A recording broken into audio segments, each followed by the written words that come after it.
하나님 주시는 은혜와 평강이 가득하기를 축원합니다. 우리 서로 이렇게 축복하기를 원하는 마음을 담아서 우리 양옆으로 이렇게 인사 나누셨으면 좋겠는데요. 이렇게 인사하시죠. 하나님이 우리와 함께 하십니다. 네, 앞뒤로도 이렇게 인사했으면 좋겠습니다. 하나님이 일하고 계십니다. 네, 아멘이십니까? 하나님 정말 우리 가운데 함께하고 계시고 이 시간 일하고 계십니다. 네, 얘기를 안 할 수가 없는 슬픈 일이 있습니다. 김태경 집사님께서 이 땅에서의 삶을 마치시고 하나님의 부르심을 받았습니다. 교회를 참 훌륭하게 섬기셨다고 들었습니다. 그래서 참 많은 분들께 사랑받으셨더라고요. 그래서 온 교회가 큰 상심과 슬픔 가운데 있습니다. 저 또한 먹먹한 마음에 설교를 시작하기가 어렵겠더라고요. 그런데 하나님께서 오늘 그만큼 큰 은혜를 우리 가운데 주고 계신 것 같습니다. 우리 잠시 기도했으면 좋겠습니다. 모든 이에게 위로와 소망을 주신 하나님, 김태경 집사님께서 이 땅의 삶을 마치고 우리의 곁을 떠나셨습니다. 갑작스럽게 큰 슬픔에 빠진 우리를 긍휼히 여겨주시고 평강을 내려 주옵소서. 특별히 남겨진 가족들의 마음을 위로하여 주시되 하나님의 선하신 뜻과 영원한 소망만을 바라보게 하옵소서. 다시는 고통도 없고 슬픔이 없는 영원한 나라의 소망의 빛이 태양처럼 밝게 떠오르게 하셔서 기뻐할 수 없는 상황 속에서 기뻐하게 하시고 즐거워할 수 없는 상황 속에서도 즐거워하게 하옵소서. 모든 교우들에게도 동일한 은혜를 주시되 우리로 우는 자들과 함께 울라 하신 주의 말씀에 순종하게 하셔서 이 공동체가 하나님의 사랑으로 더욱 하나 되게 하여 주옵소서. 예수 그리스도의 이름으로 기도드립니다. 아멘. 오늘 저는 안목이라는 주제로 성도님들과 말씀을 나누려고 합니다. 말씀을 전하기 전에 성도님들께 한 가지 묻고 싶은 게 생겼습니다. 성도님들은 안목이 있으십니까? 어디서 안목 좀 있다 들어보셨습니까? 네, 안목이 무엇일까요? 사전을 찾아보니 이렇게 나옵니다. 사물이나 사람의 가치를 올바르게 보고 판단하는 능력이래요. 쉽게 말하면 진짜 가치를 알아보는 눈이라는 거죠. 똑같은 것을 보고 있어도요, 누군가는 그거를 보물로 봅니다. 누군가는 그거를 잡동사니로 보더라고요. 안목이 있고 없고가 이런 차이를 가져옵니다. 잠깐 우리 안목을 한번 테스트해봤으면 좋겠는데요. 지금부터 화면에 사진과 함께 문제가 나올 겁니다. 잘 보고 한번 맞춰보세요. 네, 첫 번째, 네, 준비해서 띄워주시죠. 네, 답이 나오면 안 되는데, 네, 문제는 이거였습니다. 자, 이 중에 커서 제일 돈 많이 벌 것 같은 사람은 누구입니까? 네, 지금 화면 띄워주셔도 됩니다. 네, 맨 어느 쪽일까요? 제 기준으로 네, 이쪽. 다들 아시네요. 좋습니다. 이건희 회장의 어린 시절의 모습이라고 합니다. 저는 못 알아보겠더라고요. 셋 다 뭐 별로 성공할 것 같지 않아 보이는데. 네, 두 번째도 혹시 답이 띄워져 있을까요? 답이 숨겨주시죠. 네. 애님, 혹시 PPT에 그러면은 가격을 다 지워주시겠습니까? 네, 못 본 채 하시고 다시 하겠습니다. 네, 잠깐 우리 10초 전으로 다시 돌아갑시다. 네, 해가지고 혹시 답을 다 지워주실 수 있으시면 감사하겠습니다. 네, 두 번째 사진은요, 사실 시계를 준비했거든요. 혹시 시계 관심 있는 분들 계십니까? 찾아보니까 시계가 가격이 어마어마하더라고요. 아까 보셨던 가격은 이제 잊으셔야 됩니다. 네, 가격을 지워주시고요. 네, 준비되시면 띄워주시면 되겠습니다. 네, 준비됐을까요? 네, 그냥 띄워주실까요? 그냥 놀래겠습니다. 네, 하나, 둘, 셋, 네, 좋습니다. 와, 여러분들, 저는 가운데 시계가 제일 비싸 보였거든요. 근데 제일 싸더라고요. 그리고 5천만 원으로 써진 시계는 여러분들 들어보셨을 겁니다. 롤렉스예요. 그런데 363억 원짜리 시계가 있더라고요. 네, 이름도 처음 들어봤습니다. 파텍 필립이라는 브랜드래요. 들어보셨어요? 네. 저런 시계를 차고 다니면 불안해서 뭐 어디 다닐까 싶습니다. 네, 그 다음 사진을 한번 띄워주시겠습니까? 네, 이번에 미술 작품을 보여드릴 겁니다. 네, 넘겨주시죠. 그 다음 PPT. 뿅. 네, 좋습니다. 가격이 지워졌습니다. 좋습니다.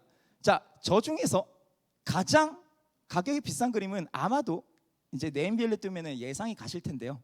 가격을 한번 매겨 보시겠습니까? 각각 얼마 정도 될까요? 네, 이혜민의 생동이라는 작품은 사실 대학생의 졸업 전시의 작품입니다.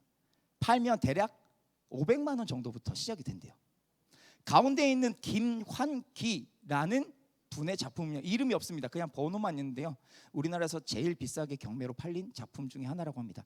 80억쯤 된대요. 아우, 다들 엄청 놀라시네요. 피카소의 그림은 얼마에 팔렸을까요? 네, 자, 정확한 금액은 기억이 안 나는데 한 1,300억, 1,400억 정도에 팔렸다고 합니다. 솔직히 이 피카소의 그림은 제가 봐도 잘 모르겠습니다. 제 조카가 그려도 비슷하게 나올 것 같거든요.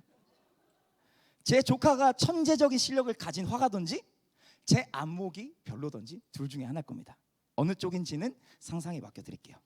만약에 성도님들께서 우연히 골동품 가게를 들어갔는데 이런 귀한 보물을 보게 된다면 알아보시고 손에 넣으실 수 있겠습니까? 1960년대 영국 런던에서 실제로 있었던 일입니다. 말리본이라는 이 동네 골동품 가게에서 한 화가가 아주 낡은 샹들리에 그 천장에 단 조명을 250파운드를 주고 샀대요. 오늘날 시세로 따지면 40만 원 정도 된다고 합니다. 오랫동안 아무도 관심을 주지 않아서 먼지만 쌓여가고 있던 그 골동품이었지만 화가의 눈에는 뭔가 달라 보였던 거죠. 그는 그 샹들리에가 특별한 것임을 직감하고 확신에 차서 기꺼이 값을 지불하고 그것을 집으로 가져갔습니다. 그리고 50년 동안 보물처럼 자기 집에 전시해 놨대요. 이 사람은 죽었습니다. 그리고 2009년 가족들이 유산으로 이것을 물려받게 됩니다. 가족들은 이 샹들리에를 팔고 싶어서 경매에 내놓고 싶어서 감정을 받아보기로 합니다. 그리고 곧 충격적인 소식을 듣게 돼요. 놀랍게도 이 샹들리에는요 20세기의 조각의 거장 알베르토 자코메티라는 분의 작품이었던 겁니다.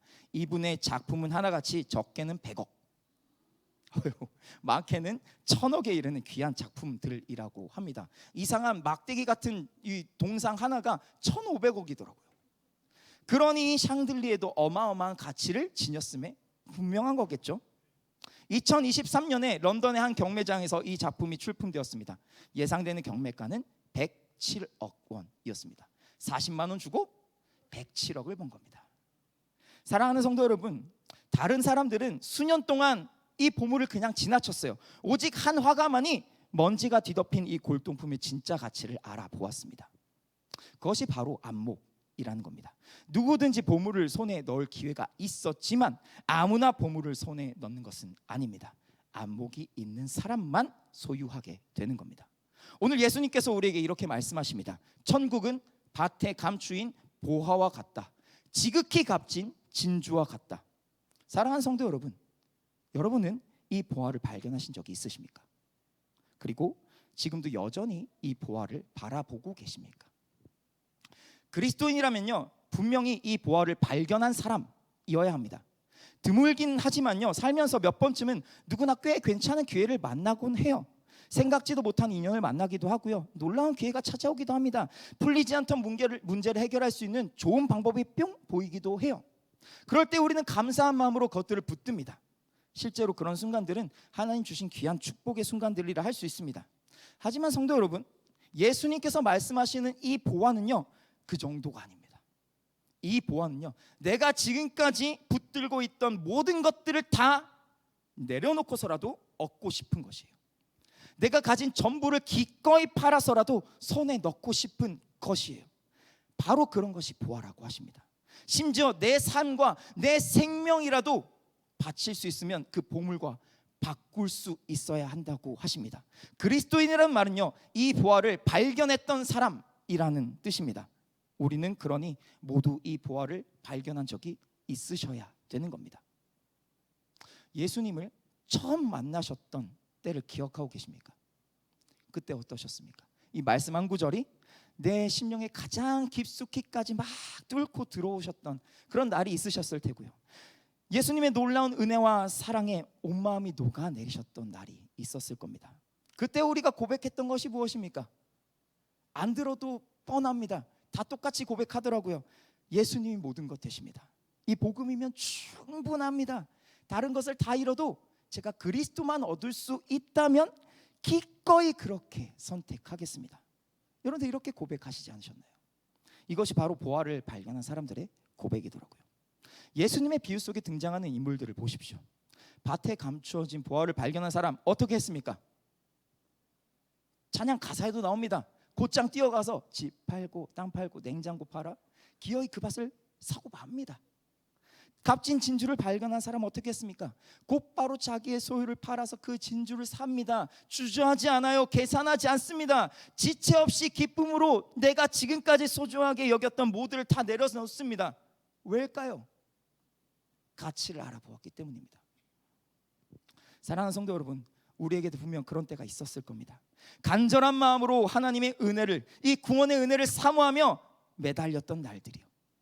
하나님이 정말 내게도 살아서 역사하시는 분이 되셨으면 좋겠습니다 하며 주를 믿는 자마다 영생을 얻게 하신다는데 이 약속이 정말 내게도 믿어지게 하여 주옵소서 하며 씨름하듯 기도했던 날이 있었을 겁니다. 한 줄기 은혜가 너무 간절해서 주의 이름을 부르며 눈물로 기도하셨던 날이 있었을 겁니다. 그렇게 이 보화를 얻기 위해서 씨름하다가 마침내 보화를 얻게 되었던 그날의 기쁨, 그날의 즐거움, 정말 세상에 있는 말로는 다 표현할 수 없는 기쁨과 즐거움이셨을 테죠. 내 머리 위로 천국의 문이 활짝 열려 있는 것 같고 내 영혼이 정말 다시 살아났구나 감격하는 은혜의 순간이 있었습니다. 그때 우리는 분명히 보화를 발견한 사람들이었습니다. 보화를 손에 넣었던 사람들이었습니다. 여기서 한 가지 깊이 생각해 보고 싶은 것이 있었습니다. 한번 성도님들도 생각해 보십시오. 예수님께서 말씀하신 밭에 감춘 이 보화는요, 어느 날 갑자기 하늘에서 뚝 떨어진 걸까요? 아니면 보화는 이미 이전부터 거기에 있었던 걸까요? 보화는 거기 있었습니다. 오래전부터 아무도 알아보지 못한 채 수많은 사람들의 발에 밟히고 그냥 흙먼지에 덮여 있었던 것이 계속해서 그 자리에 감추어져 있었습니다. 그 밭을 지나간 사람 얼마나 많았을까요? 대부분이 그 밭 보면서도 그냥 평범한 땅으로 별 볼 일 없는 흙덩이로 여겼을 겁니다. 그 누구도 그 안에 영원한 운명을 뒤바꿀 보물이 숨겨져 있을 거라고는 상상도 못했을 겁니다. 그런데 어느 날 누군가가 그것을 발견해냅니다. 도대체 어떻게 딱 거기에 보화가 있는 걸 알고 발견했을까요? 그리고 그 보물이 어떻게 내 전부를 팔아서라도 손에 넣어야 할 값진 것임을 한눈에 알아볼 수 있었던 걸까요? 발견한 것도 신기하고 알아본 것도 신기합니다. 사랑하는 성도 여러분, 은혜입니다. 은혜였어요. 우리가 능력이 뛰어나서 그걸 찾아낸 게 아니라 하나님께서 발견하게 하셨습니다. 우리가 안목이 뛰어나서 그걸 알아본 게 아니고 하나님께서 우리에게 눈을 열어주시고 알아보게 해주셨습니다.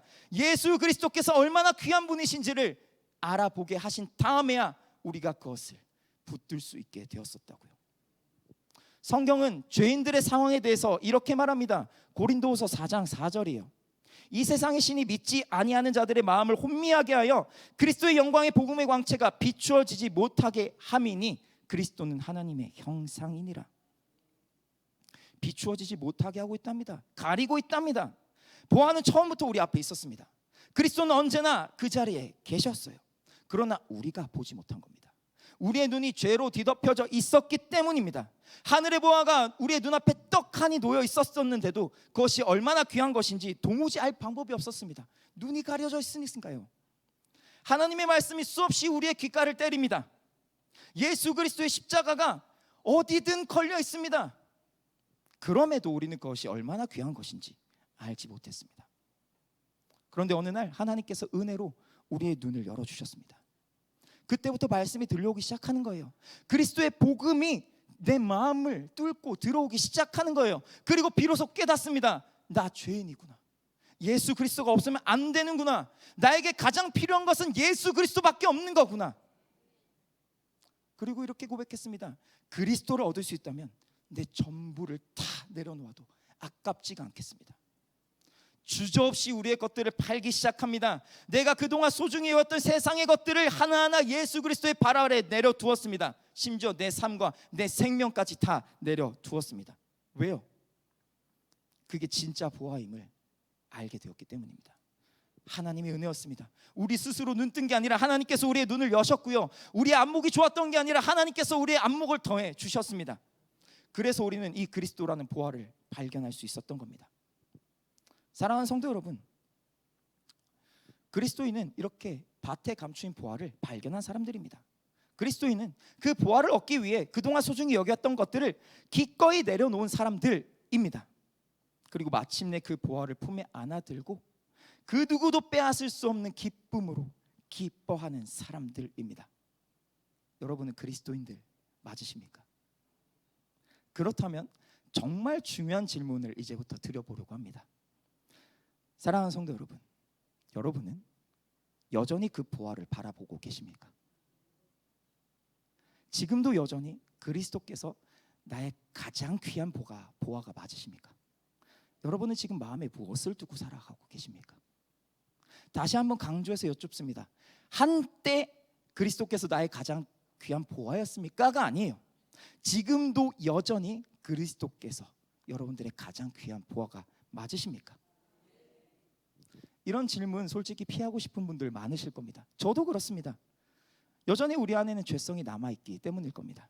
우린 너무나도 쉽게 타성에 젖어서요, 이런 불편한 질문 피하고 싶습니다. 그렇게 살지 않음에도 정답을 외치며 빨리 상황을 무마하고 싶어져요. 정작 그렇게 살지 않음에도 불구하고요. 그래서 저는 여러분들의 대답에 주목하지 않을 겁니다. 거짓말인 거 알거든요. 제가 거짓말을 많이 해왔거든요. 그리스도께서 나의 가장 소중한 분이십니다 하면서 뒤돌아서서 세상의 다른 것들을 탐했던 게 저고 여러분들입니다. 그래서 저는 여러분들의 대답에 집중하지 않을 겁니다. 여러분들의 삶에 주목할 것입니다. 우리가 진짜로 마음에 무엇을 보화로 두고 살아가는지는 우리의 말이 아니라 우리의 삶이 그대로 보여줄 것이기 때문입니다. 지금 내가 무엇에 시간을 쏟고 있는가, 열정을 쏟고 있는가, 무엇을 가장 자주 생각하고 있는가, 무엇에 내 중심이 가장 쉽게 흔들리고 무엇을 가장 깊이 갈망하고 있는가, 바로 그것이 지금 내 보화입니다. 어떤 사람들은 부를 보화로 삼아요. 어떤 사람들은 권력을요, 어떤 사람들은 명예를 보화로 삼습니다.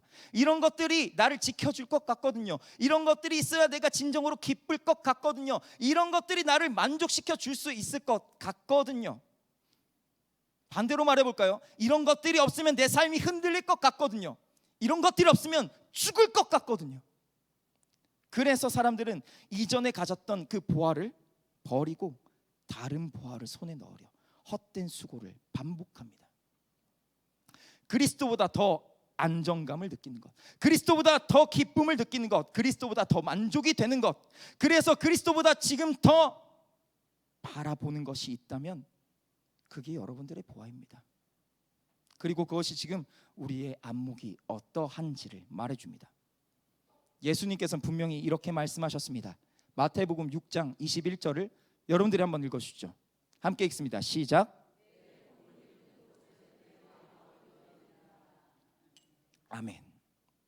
지금 가장 얻고 싶은 것이 무엇입니까? 가장 지키고 싶은 것은 무엇입니까? 가장 잃어버릴까 두려워하는 것이 무엇입니까? 그게 여러분들의 마음에 두신 보화입니다. 여러분들의 마음의 중심에는 어떤 보화가 있습니까? 사랑하는 성도 여러분, 우리는 한때 진정한 보화를 품에 안았던 사람입니다.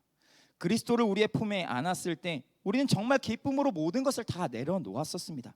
그분이면 충분하다고 고백했고요, 그분 외에는 다른 보물이 있을 수 없다라고 찬양했습니다. 그런데 지금은 어떻습니까? 하나님께서 은혜로 주신 안목을 잃어가고 있지는 않습니까? 그래서 다시 세상의 잣대와 가치를 쫓아 살아가고 계시지는 않습니까? 진짜 보화를 버리고 가짜 보화를 손에 넣으려고 헛수고를 거듭하고 있는 것은 아니십니까?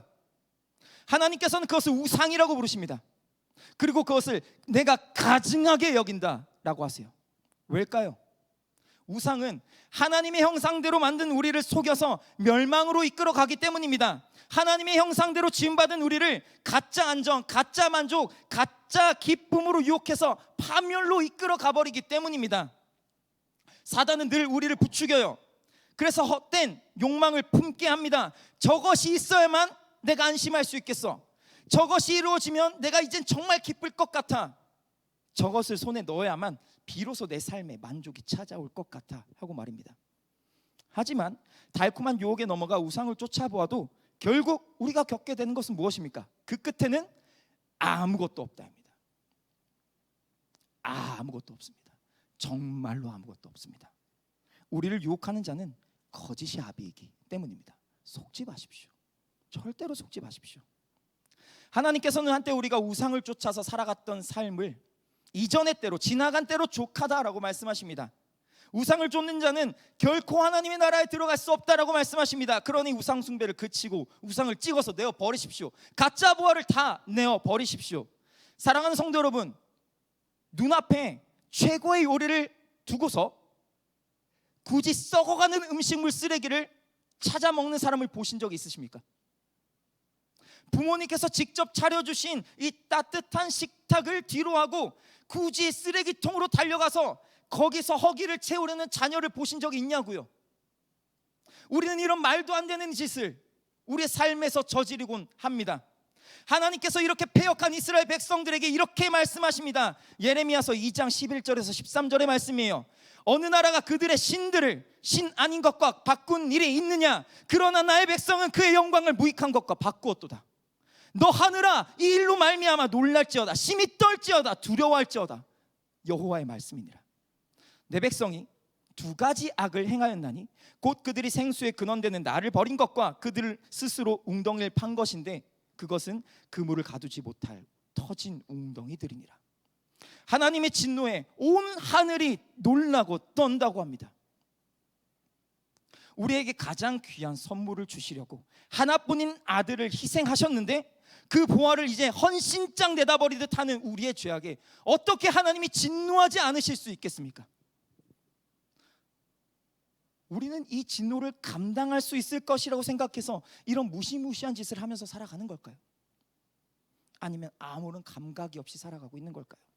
세상의 온갖 것들을 보화로 삼고 있으면서 여전히 주님을 사랑한다고, 그리스도께서 내 보화가 된다고 그렇게 고백하지 마십시오. 하나님은 속지 않으십니다. 절대 속지 않으십니다. 예수님 이렇게 말씀하십니다. 우리 다시 한번 함께 읽어보도록 하겠습니다. 마태복음 6장 24절입니다. 함께 읽습니다. 시작.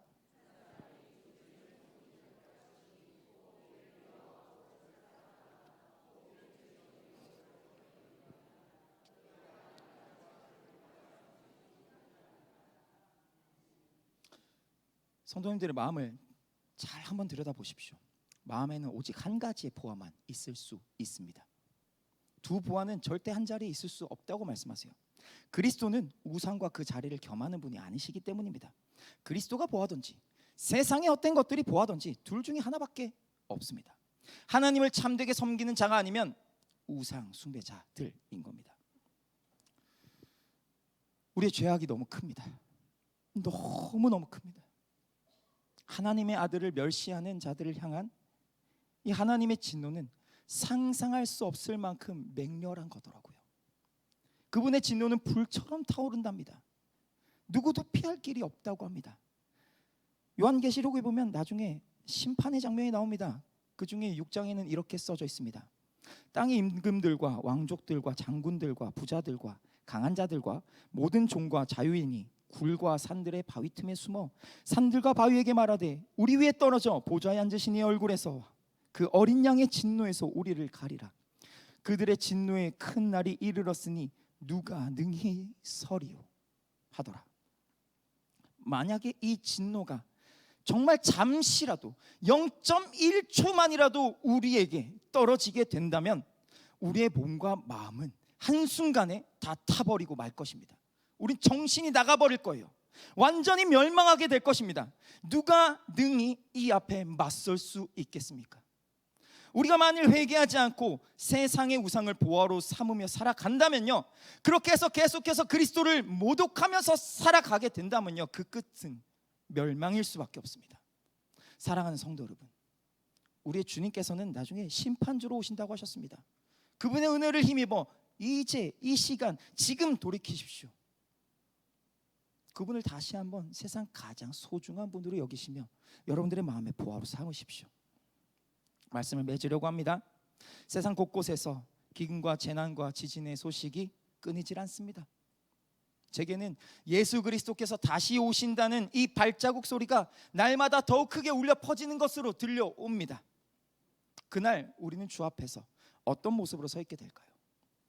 부디 이 자리에 회개가 필요하신 분들에게 이 소식이 두렵고 떨림이 되기를 원합니다. 그래서 회개하게 되시기를 원합니다. 돌이키셔서 담대함으로 주님을 맞으시는 모든 성도님들 되시기를 원합니다. 요즘 많은 분들이 제게 이렇게 말씀하십니다. 예전처럼 기쁨이 느껴지질 않습니다. 예배가 감격이 안 됩니다. 예전에 교회 가는데 그렇게 즐거웠는데요, 지금 왠지 모르게 그냥 기계적으로 가는 것 같습니다. 교회가 계속 세상에 물들어가기 때문일까요? 아니면 세상살이가 점점 더 힘들어져서일까요? 물론 그런 것들이 우리에게 영향을 미치지 않는다라고 하고 싶진 않습니다. 그런데요, 가장 중요한 것은 우리가 지금 안목을 잃어가고 있다는 것에 있습니다. 과거의 뜨거웠던 시절 한번 기억해 보십시오. 그때는 뭐 상황이 어떻든 환경이 어떻든 그리스도 한 분이면 충분했습니다. 그분 한 분으로 기뻐할 수 있었습니다. 그런데 지금 많이 가지고 보니, 많이 편안해지고 보니 어떻습니까? 주여, 세상의 헛된 것들이 우리의 마음속 깊숙이 계속해서 밀려드는 것 같습니다. 예수님을 마치 새빵살이하는 손님처럼 여기는 것 같습니다. 왜 그분이 우리의 눈치를 보며 쫓겨나셔야 합니까? 그래서 우리가 점점 메말라가는 것입니다. 사랑하는 성도 여러분, 예수 그리스도는 세상에서 가장 귀한 보물이십니다. 그분의 완전하심, 그분의 아름다우심, 그분의 풍성함, 끝이 없는 것입니다. 우리가 훗날 천국에 가서 영원의 영혼을 거듭해서 이제 예수님을 알아간다고 해도요, 우리는 예수님 안에 있는 기쁨과 만족을 다 헤아릴 수 없을 거예요. 다시 예수 그리스도를 붙듭시다. 다시 예수 그리스도를 붙듭시다. 회개해야 합니다. 안목을 회복해야 합니다. 그런데 안타까운 사실은 아무리 눈을 씻고 비벼보아도 우리 스스로는 안목을 회복할 수가 없더라고요. 우리의 죄로 흐려진 눈을 무엇으로 밝힐 수 있겠습니까? 잃어버린 안목을 어디 가서 되찾을 수 있겠습니까? 주님께서 이 시간 이렇게 말씀하십니다. 우리 마지막으로 함께 읽읍시다. 요한계시록 3장 18절에서 19절의 말씀입니다. 같이 읽을까요? 시작.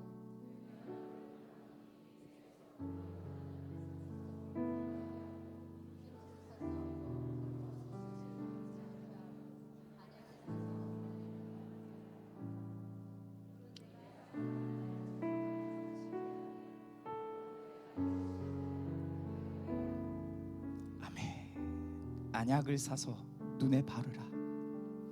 안약을 사서 눈에 바르라. 이 주의 음성 앞에 엎드립시다. 이 안약은 그리스도의 보혈입니다. 그리고 우리가 치러야 할 값은 회개와 믿음이라 하십니다. 예수 그리스도의 보배로운 피, 그 보혈을 의지해서 회개하며 주 앞에 엎드리는 자에게 오늘 밤 놀라운 회복의 역사가 나타날 줄 믿습니다. 우리의 안목을 다시 한번 회복시켜 주셔서요, 그리스도를 다시 한번 가장 귀한 보화로 붙들게 하실 줄 믿습니다. 그리스도의 은혜와 능력이 우리 성도님들 한 분 한 분께 가득하기를 축원합니다. 이 시간 우리 함께 찬양하며 기도하며 나아가십시다.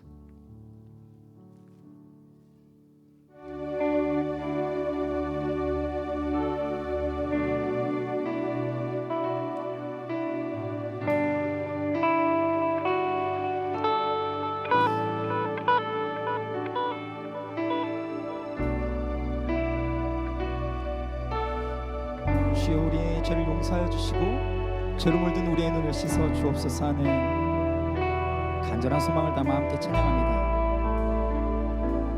내 주의 보혈이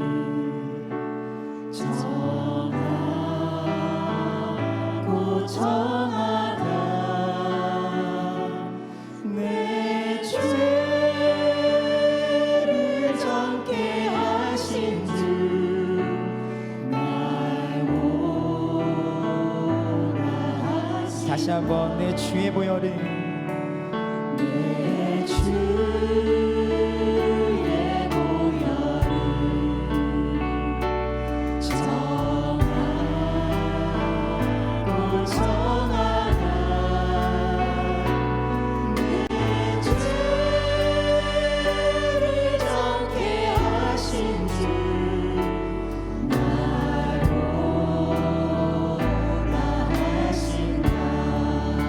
내가 줄게로, 내가 줄게로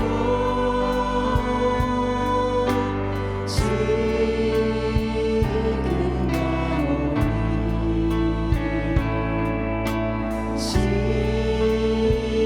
십자가의 보혈로 날 씻어주소서.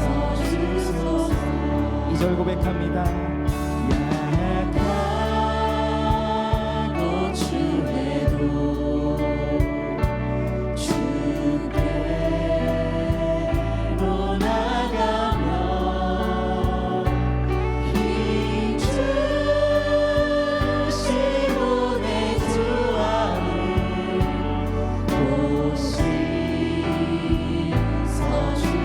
씻어주시네. 내가 주께로, 내가 주께로 지금 나오니 십자가의 보혈로 날 이 시간 보혈을 의지하며 3절 찬양합니다.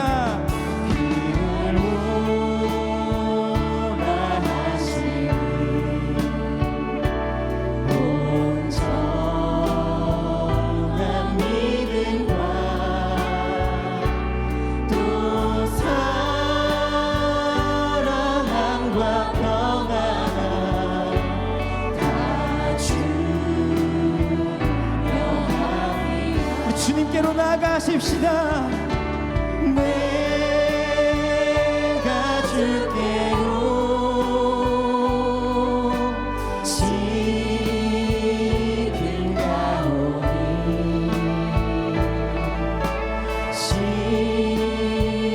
십자가의 보혈로 날 씻어주소서.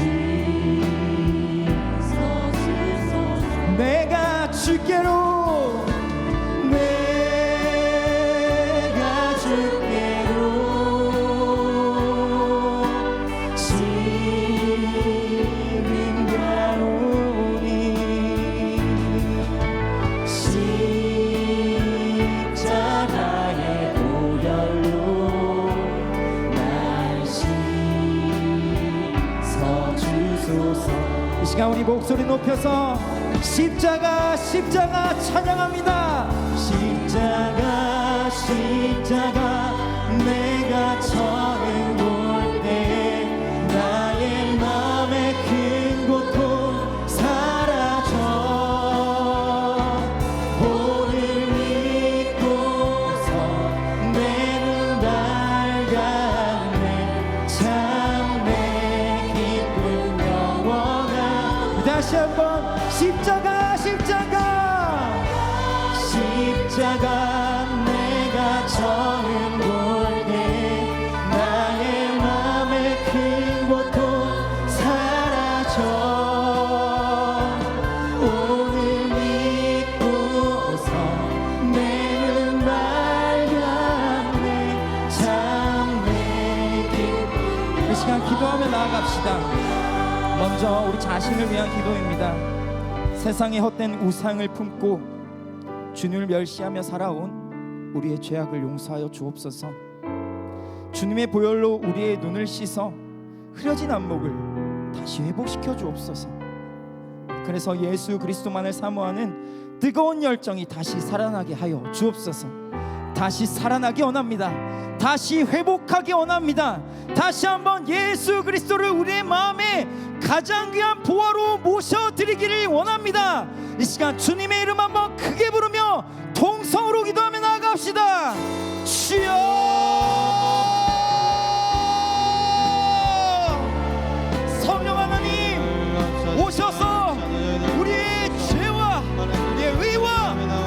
심판에 대해 주님 이 시간 깨닫게 하여 주시옵소서.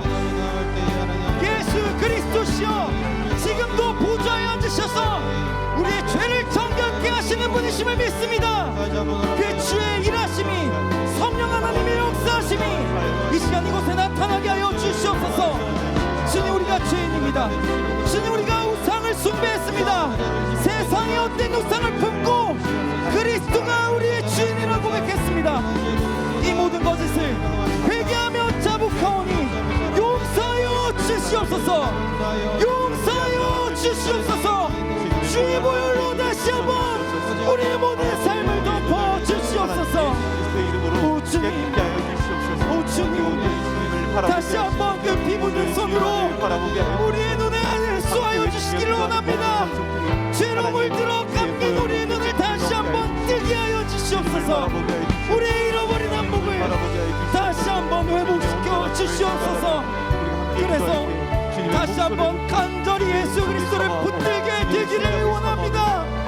그리스도를 얻을 수 있다면 이 시간 주님 간절히 부르짖으며 나아가겠습니다.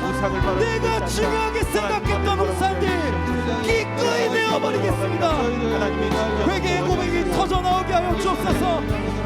진실한 고백이 터져나오게 하여 주옵소서. 예수 그리스도 우리의 구주, 우리의 왕, 우리의 가장 귀한 부하 다시 한번 붙들게 하여 주시옵소서. 주여,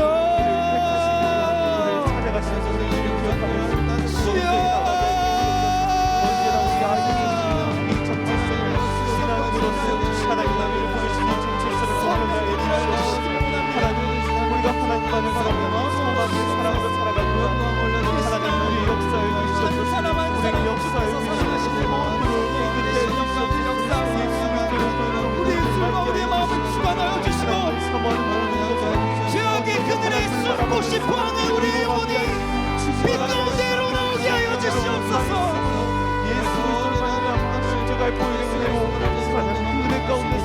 다시 한번 회개의 외침이 주의 성전을 메우기를 원합니다. 주를 잃어 통곡하는 소리가 다시 한번 한국교회 가운데 회복되기를 원합니다. 주여, 십자가, 십자가, 십자가, 십자가, 내가 처음 볼 때 나의 맘에 큰 고통 사라져. 오늘 이곳서 내는 밝았네. 참내. 우리 다시 한번 간절한 마음으로 십자가, 십자가, 십자가, 내가 처음 볼 때에 나의 맘에 큰 고통 사라져. 오늘 이곳서 내는 밝았네. 참 내 기쁨 영원하구나. 시간 우리 한 번 더 찬양하기를 원합니다. 교회학교 어린이들이 부르는 찬양인데요, 생소하실 수도 있을 것 같습니다. 하지만 정말 어린 아이들의 가사로 가장 순수한 고백이 여기에 담겨 있더라고요. 오늘 말씀을 준비하면서 성도님들과 정말 목 놓아 이 찬양을 부르고 싶다는 마음이 들었습니다. 주님, 저희의 마음 한가운데에 다시 한번 주님 오시옵소서. 우리 이런 간절한 소망을 가지고 이 시간 우리와 함께 하시는 예수 그리스도 앞으로 나아가셨으면 좋겠습니다. 우리들을 위하여 십자가에 못 박혀 모든 죄를 용서하사 의 삼아 주신 주. 어떤 일이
다시 한번 우리들을 위하여 이 시간 우리 앞에 서 계신 주 예수 그리스도를 바라보십시오. 그 피 묻은 손으로 우리를 부르시는 그 주의 음성을 들으십시오.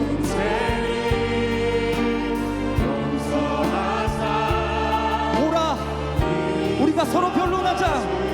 너희의 죄가 주홍같이 붉을지라도 흰눈처럼 양털처럼 희게 할 것이다. 우리 주의 약속입니다.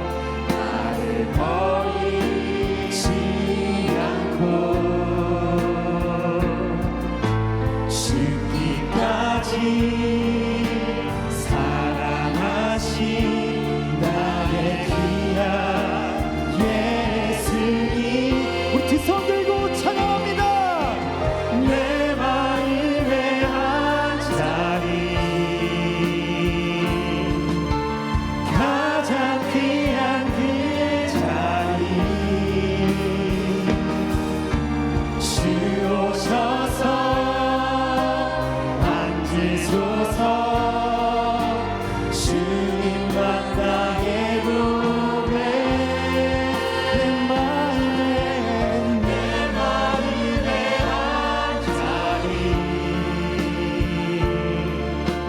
가장 귀한 그 자리 주 오셔서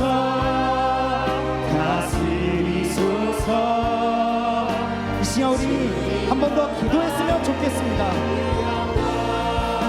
교회와 다음 세대를 위해 기도했으면 좋겠는데요.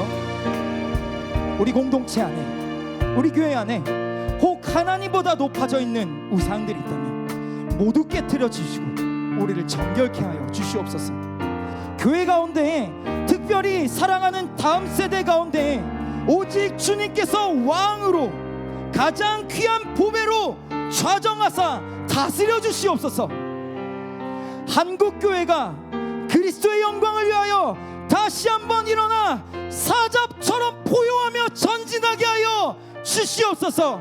이 시간 우리 교회를 위해서, 다음 세대를 위해서, 또한 한국교회를 위해서 주의 이름 한번 부르고 통성으로 기도합니다. 주여, 주여, 주여. 이 시간 간절한 마음으로 외치며 나아갑니다. 우리 교회 가운데 혹 하나님보다 높아져 있는 우상들이 있습니까? 주님, 드러내어 주옵소서. 깨뜨려 주옵소서. 정결케 하여 주옵소서. 그것이 어떠한 모습으로 숨어있던 간에 주님께서는 아십니다. 찾아내옵소서. 추격하옵소서. 끊어주옵소서. 그래서 우리 교회가 정결한 주의 신부된 교회로 다시 한번 주 앞에 서게 하여 주옵소서. 주님, 특별히 우리 교회 가운데, 우리 사랑하는 다음 세대들 가운데 예수 그리스도 우리 주께서 유일하신 왕으로 가장 존귀하신 보배로 좌정하여 주시기를 원합니다. 어린 양의 세대가 되게 하여 주옵소서. 어린 양의 세대가 되게 하여 주옵소서. 어린 양이 어디로 이끄시던지 순종하며 따라가며 우리의 왕께 영광 돌리는 거룩한 세대로 자라나게 하여 주옵소서. 왕이시여, 우리의 보배이시여, 우리의 다음 세대들을 축복하여 주시옵소서. 주여, 내 나라, 내 조국, 내 민족의 교회를 위해서 이 시간 기도합니다. 한국교회 일어나게 하여 주옵소서. 한국교회 일어나게 하여 주옵소서. 그리스도의 영광을 위하여 다시 한번 일어나 사자처럼 보여하게 하여 주옵소서. 하나님의 중심이 되셔서 유다의 사자시여, 중심 가운데 좌정하여 주시옵소서. 세상을 이기신 주와 함께 일어나 싸우는 교회 되기를 원합니다. 하나님, 더 이상 우리의 연약함에 발목 붙잡혀 쓰러지고 무너지고 욕먹는 교회가 아니라 유다의 사자와 함께 일어나게 하여 주옵소서. 사자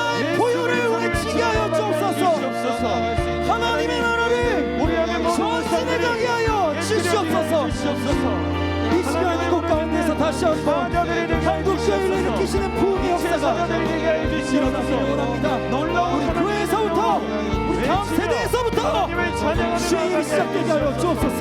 내 놀라운 일들을 바라보며 내 마음의 한 자리, 선포하며 우리를 내 깨끗게 하신 마음의 한 자리, 가장 귀한 그 자리 주어셔서 앉으소서. 주님만 나의 교회, 내 마음의 한 자리, 가장 귀한 그 자리 주어셔서 다스리소서. 주님만 나의 영광. 우리 성도님들의 목소리로 고백합시다. 내 마음의 한 자리, 가장 귀한 그 자리, 가장 귀한 그 자리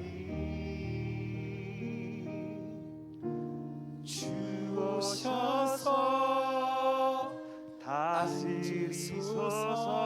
주님만 나의 보배, 주님만 나의 보배, 내 마음의 한 자리, 내 마음의 한 자리, 우리의 가장 귀한 그 자리, 가장 귀한 그 오직 주님께만 구별하여 드립니다. 주오셔서 다스리소서. 주님만 나의 영광. 우리 마지막 찬양 함께 나누도록 하겠습니다. 우리의 회복된 모습을 통해서 영광 받으실 우리 주님의 얼굴을 바라봅시다. 크게 기뻐하시며 우리를 끌어안으실 그 주의 영광을 바라보며 시간 함께 찬양합니다. 주님 큰 영광.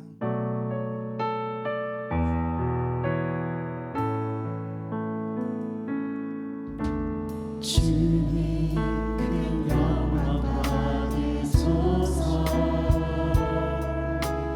홀로 찬양 받으소서. 모든 이름 위에 뛰어난 교회 온 땅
기도합시다. 우리 마지막으로는 나라와 민족을 위해 기도했으면 좋겠는데요, 이 나라의 정치, 사회, 경제, 문화의 모든 영역들을 위해 하나님의 정의와 공의가 강같이 흐르게 하옵소서. 온 세상에 예수 그리스도의 복음이 전파되게 하시고 복음이 전해지는 곳곳마다 하나님의 나라와 뜻이 이루어지게 하여 주옵소서. 하나님께서 행하시는 일을 온 땅의 모든 영혼들이 깨닫기를 원합니다. 그래서 열방이 함께 주의 이름을 높이며 영광 돌리는 날이 속히 오게 하여 주시옵소서. 마라나타, 아멘. 주여 속히 오시옵소서. 이 시간 우리 주의 이름을 부르며 통성으로 기도하며 나아갑니다. 주여. 주님, 이 시간 우리가 마지막으로 힘을 다해 기도하는 것은 이 나라를 위해서 기도합니다. 정치와 사회와 경제와 모든 문화의 모든 영역들 위해 주님, 하나님의 정의가, 하나님의 공의가 강같이 하수같이 흐르게 하여 주옵소서. 모든 위정자들을 성령으로 충만케 하여 주시기를 원하고 성령으로 감동시켜 주시기를 원합니다. 그래서 그곳에서 하나님의 뜻을 바라보며 백성을 섬기고 실천하는 모든 위정자들 될 수 있도록 축복하여 주시옵소서. 온 세상을 향한 이 영원한 복음이 주님 세상 곳곳마다 전파되게 하여 주시기를 원합니다. 주님, 오늘도 열방 곳곳에서 수고하시는 선교사님들을 기억하여 주시고 주의 일꾼들을 기억하여 주시고 그들 통해 주의 복음이 전파되게 하여 주시옵소서. 그곳마다 하나님의 나라, 하나님의 뜻이 이루어지게 하여 주시옵소서. 이렇게 하나님께서 행하시는 모든 일은 주님 모든 땅의 영혼들이 깨닫게 되기를 원합니다. 열방이 주 앞에 나오게 하여 주옵소서. 열방이 주 앞에 서게 하여 주옵소서. 그리스도의 영광 앞에 그의 이름을 높이며 찬양하며 예배하는 날이 속히 오게 하여 주시옵소서. 속히 오게 하여 주시옵소서. 주님 하루빨리 하나님의 우리의 중심이 되시고 하나님의 우리의 이야기가 되시고 주시옵소서. 모든 것들이 하나님의 이야기가, 예수 그리스도의 이야기가 우리의 삶 가운데 중심이 되게 하여 주시옵소서. 우리가 가장 바라보고 싶고 우리가 가장 생각이 나고 우리가 가장 기뻐하는 나는 그 이야기, 그 이유가 오직 예수 그리스도 때문에 우리가 기도하며 선포하며 나가며 나아가므로 하나님 은총을 풀어주시옵소서. 하나님 은총을 풀어주시옵소서.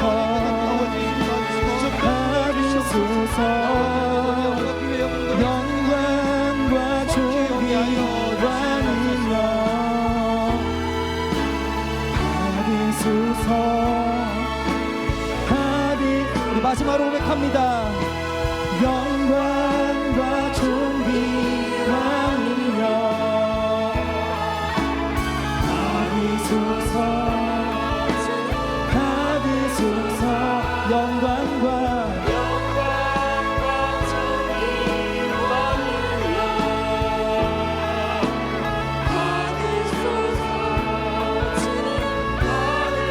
그리스도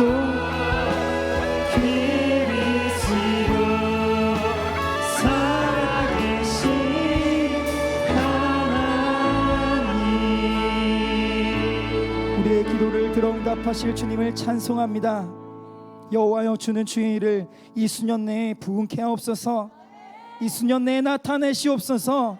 진노 중에라도 긍휼을 잊지 마옵소서. 하나님의 영광이 나타나게 하여 주옵소서. 그리 하실 줄 믿고 예수님의 이름으로 기도드립니다. 아멘. 이 시간 남으셔서 자유롭게 기도하실 분들은 기도하시고 돌아가실 분들은 돌아가시면 되겠습니다. 계속해서 주시는 성령의 감동을 따라 기도하며 나아가십시다.